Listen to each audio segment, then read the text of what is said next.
In this video, I'm going to show you how to save an Instagram profile photo. Useful because you can't just right-click and save from desktop or from mobile, but there's a little trick to show you how to do it. On this channel, I talk a lot about personal branding, social media, and other practical advice to look good online. If these are topics that interest you, consider hitting subscribe and that bell to be notified when I post next. Now, I'm going to show you how to save a profile photo. Instances where saving someone's Instagram profile photo is really useful. In this example, I am in Canva where I'm creating a graphic which will promote this week's episode of my podcast. So this is an old week. What I would do is I would duplicate this, and this is the image I'm trying to change. I want to pull the profile photo of my guest this week.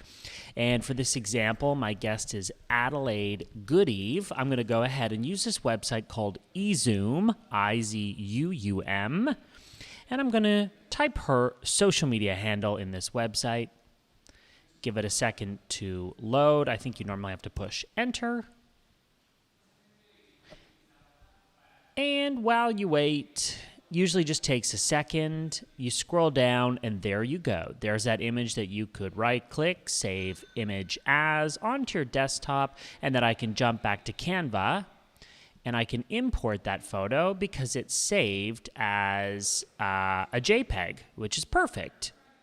So that's how you do it. Pretty simple and straightforward. I've also hyperlinked the tool that I use below. If you have any questions, pop those in the comments below. If you found this video useful, I'd appreciate a thumbs up, a like, and as well, for more practical advice to look good online, consider subscribing. I've got a new video every week. Next, I'll link through to some other useful tutorials and tips. I'm Pallen. Thanks for watching, and those videos are coming up next.